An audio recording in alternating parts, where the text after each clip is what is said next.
വിൽവമംഗലം സ്വാമിയാരുടെ ഭൃത്യനായ കോന്തുണ്ണി നിരക്ഷരനായിരുന്നു. എന്നാൽ ഭഗവാനെ ഭജിക്കാനുള്ള ആഗ്രഹം ഉണ്ട്. ഗുരുവായൂരപ്പനെ എങ്ങനെയാണ് ധ്യാനിക്കേണ്ടത് എന്ന് അറിയാതെ സ്വാമിയാരോട് ചോദിച്ചു. ഫലിതരൂപത്തിൽ ചട്ടിയെരുമയുടെ രൂപത്തിൽ ഭജിക്കാം എന്ന് സ്വാമിയാർ പറഞ്ഞു. ഇത് ഒരു വലിയ ഉപദേശം എന്നു പരിഗണിച്ച് കോന്തുണ്ണി ഗുരുവായൂരപ്പനെ ചട്ടിയെരുമയുടെ രൂപത്തിൽ ഭജിക്കാൻ തുടങ്ങി.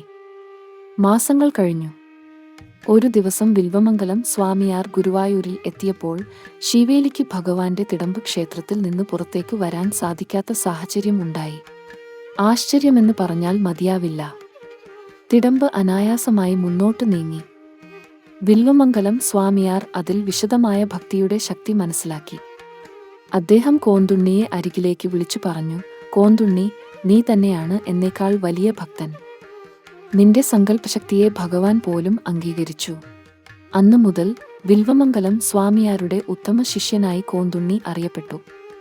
കൃഷ്ണ ഗുരുവായൂരപ്പ.